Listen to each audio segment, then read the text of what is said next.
मोक्ष का अर्थ जन्म और मरण के चक्र से मुक्त होने अलावा सर्वशक्तिमान बन जाना है। सनातन धर्म में मोक्ष तक पहुँचने के सैकड़ों मार्ग बताए गए हैं। गीता में उन मार्गों को 4 मार्गों में समेटा है। ये 4 मार्ग है कर्मयोग, सांख्य योग, ज्ञान योग और भक्ति योग। हिंदू धर्म अनुसार धर्म, अर्थ, काम और मोक्ष में से मोक्ष प्रत्येक व्यक्ति के जीवन का अंतिम लक्ष्य माना गया है। अधिकतर लोग अर्थ और काम में उलझकर ही मर जाते हैं। कभी जिंदा थे मरते वक्त इसका पता चलता है। आओ जानते हैं मोक्ष प्राप्त करने के प्रमुख 7 मार्गों के बारे में, जिनमें से किसी एक पर चलकर आपको भी मिलेगा मोक्ष। प्रत्येक व्यक्ति किसी न किसी प्रकार की मुक्ति चाहता है। बंधनों से मुक्ति या दुखों से मुक्ति, जेल से मुक्ति या दवाखाने से मुक्ति, आर्थिक परेशान से मुक्ति या दिमागी उलझनों से मुक्ति।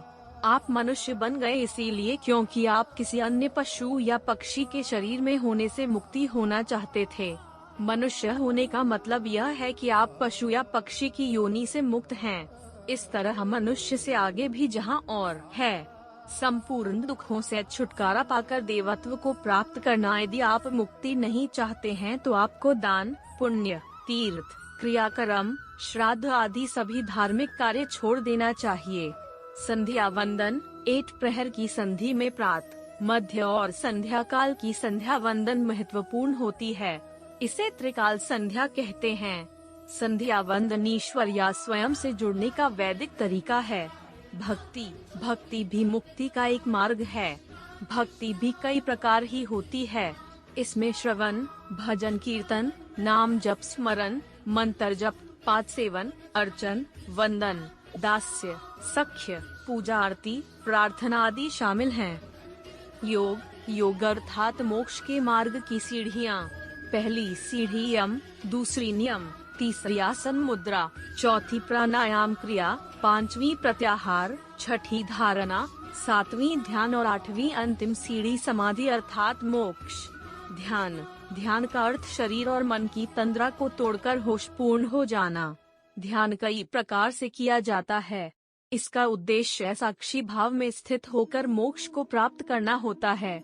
ध्यान जैसे जैसे गहराता है, व्यक्ति साक्षी भाव में स्थित होने लगता है। तंत्र मोक्ष प्राप्ति का तांत्रिक मार्ग भी है। इसका अर्थ है कि किसी वस्तु को बलपूर्वक हासिल करना। तंत्र भोग से मोक्ष की ओर गमन है। इस मार्ग में कई तरह की साधनाओं का उल्लेख मिलता है। तंत्र मार्ग को वाम मार्ग भी कहते हैं। तंत्र को गलत अर्थों में नहीं लेना चाहिए। ज्ञान साक्षी भाव द्वारा विशुद्ध आत्मा का ज्ञान प्राप्त करना ही ज्ञान मार्ग है। ईश्वर, ब्रह्मांड, जीवन, आत्मा, जन्म और मरण आदि के प्रश्नों से उपजे मानसिक द्वंद्व को एक तरफ रखकर निर्विचार को ही महत्व देंगे तो साक्षी भाव उत्पन्न होगा। वेद, उपनिषद और गीता के श्लोकों का अर्थ समझे बगैर यह संभव नहीं। कर्म और आचरण, कर्मों में कुशलता लाना सहज योग है। भगवान श्री कृष्ण ने 20 आचरणों का वर्णन किया है जिसका पालन करके कोई भी मनुष्य जीवन में पूर्ण सुख और जीवन के बाद मोक्ष प्राप्त कर सकता है। 20 आचरणों को पढ़ने के लिए गीता पढ़ें।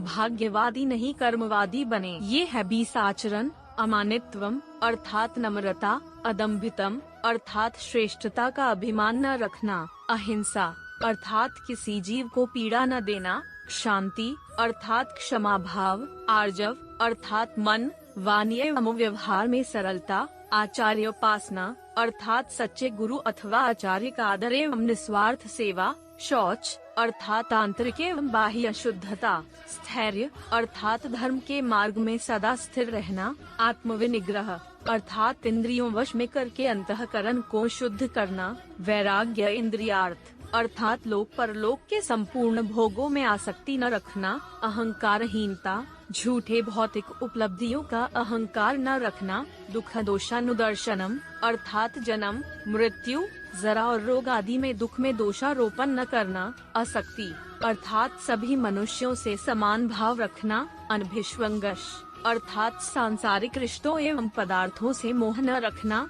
समचित अर्थात सुख दुख लाभ हानि में समान भाव रखना। अव्यभिचारिणी भक्ति अर्थात परमात्मा में अटूट भक्ति रखना एवं सभी जीवों में ब्रह्म के दर्शन करना। विविक्त देश सेवित्वम अर्थात देश के प्रति समर्पण एवं त्याग का भाव रखना। अर्थजन संसदी अर्थात निरर्थक वार्तालाप अथवा विषयों में लिप्त न होना। अध्यात्म ज्ञान नित्यत्वम अर्थात आध्यात्मिक ज्ञान के लिए हमेश प्रयत्नशील रहना। आत्म तत्व अर्थात आत्मा का ज्ञान होना, यह जानना कि शरीर के अंदर स्थित मैं आत्मा हूँ, शरीर नहीं।